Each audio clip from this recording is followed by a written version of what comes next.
de faire ça vite. Alors, le contenu, je vais commencer par faire une petite mise en contexte. Je vais vous parler rapidement du PDZA et un petit bilan à la fin des actions réalisées.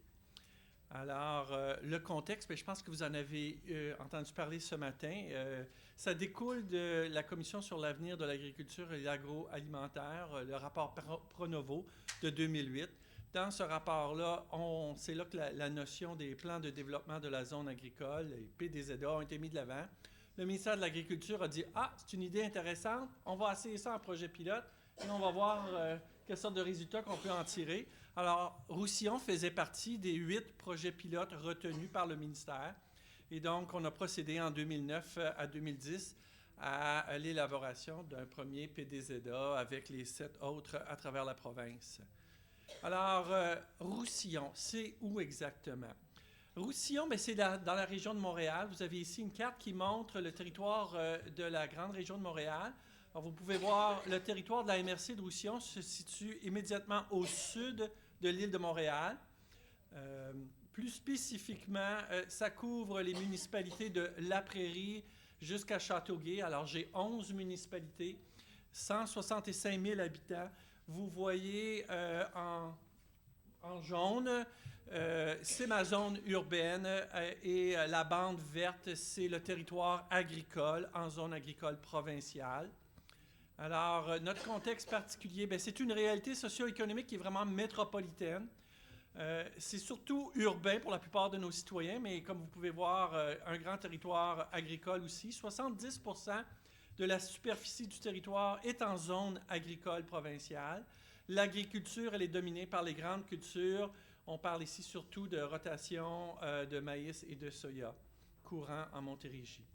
Il y a un peu de culture maraîchère sur le territoire. Il y a à peu près 200 fermes sur le territoire de la MRC. Il y a évidemment des pressions pour l'étalement urbain, mais c'est aussi un milieu qui a connu des tensions entre le milieu agricole et le milieu urbain. Il y a eu tout un débat sur mon territoire quand il s'agit de compléter l'autoroute 30. Alors, la démarche dans Roussillon, comment qu'on s'est pris? On a fait le travail de façon conjointe. La MRC de Roussillon, qui s'occupe surtout de l'aménagement du territoire et d'enjeux politiques. Le CLD de Roussillon, qui est le bras droit économique, qui s'occupe du côté de développement économique. Alors, les deux organismes, on a travaillé main dans la main. On a procédé comme on peut s'attendre dans ce genre de démarche-là. Caractérisation du territoire, diagnostic, examen des tendances, formulation d'enjeux et de défis, des consultations auprès des agriculteurs, des intervenants municipaux, des ministères, de la population générale, des recherches complémentaires pour aboutir à élaborer une vision, identifier des axes stratégiques, objectifs et un plan d'action. Alors, notre vision, on l'a appelée le système alimentaire de Roussillon. Alors, c'est basé sur une prise en charge collective de ce système alimentaire-là qui serait supporté par les institutions locales et gouvernementales. Ça se fait évidemment en collaboration avec le monde agricole, permet de favoriser une solidarité active et un accès au terroir, et ça nous aiderait avec notre signature territoriale. Alors, cette vision-là s'est développée avec 3 axes stratégiques qui ont été retenus: solidarité active, l'accès au territoire et signature territoriale. Qu'est-ce que je veux dire par ça? Quelques exemples. Solidarité active, par exemple, c'est d'assurer un dialogue entre le rural et l'urbain. Ça veut dire développer un plan de communication, des guides de bon voisinage entre l'urbain et le rural, évidemment par des sites Internet aussi pour passer le message. Ça veut aussi dire supporter une diversification de la production agroalimentaire locale, une stratégie de soutien à l'innovation agricole et l'opportunité de mettre de l'avant un projet de notre CLD, l'élaboration d'une plateforme de logistique pour toute l'industrie bioalimentaire.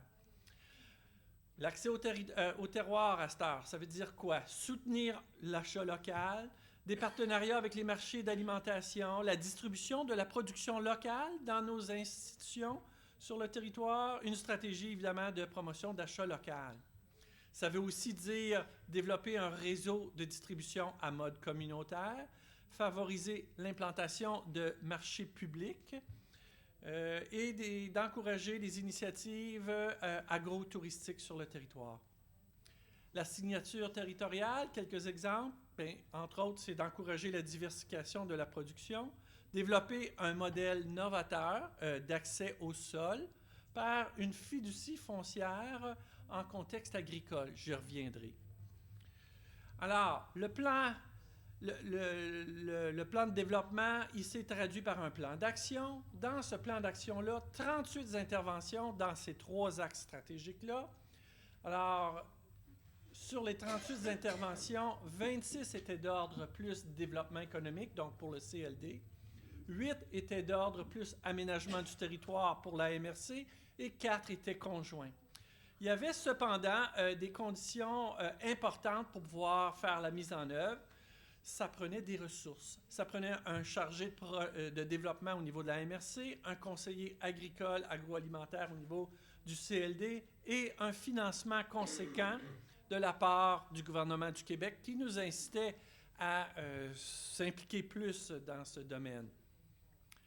Alors, comme vous pouvez deviner, le financement était assez limité, mais on a profité des opportunités qui ont pu se présenter à quelques occasions. Certaines actions aussi ne nécessitaient pas nécessairement de grosses dépenses. Alors, qu'est-ce qu'on peut tirer au bout de 4 ans de cette expérience-là? Il y a eu effectivement un rapprochement du milieu municipal et du milieu agricole. On a vu l'émergence de nouveaux marchés publics sur le territoire de la MRC. Il y a eu un amendement de la politique de financement pour les jeunes promoteurs agricoles. On a exploré davantage le projet de fiducie foncière agricole et le projet Bonne boîte, bonne bouffe s'est développé sur notre territoire.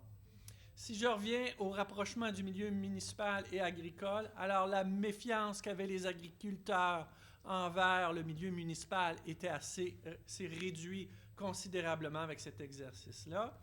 On a vu une plus grande facilité de participation des initiatives agricoles. On a vu un dialogue s'établir pour réduire les irritants entre les milieux, puis une ouverture à accueillir les urbains en milieu agricole.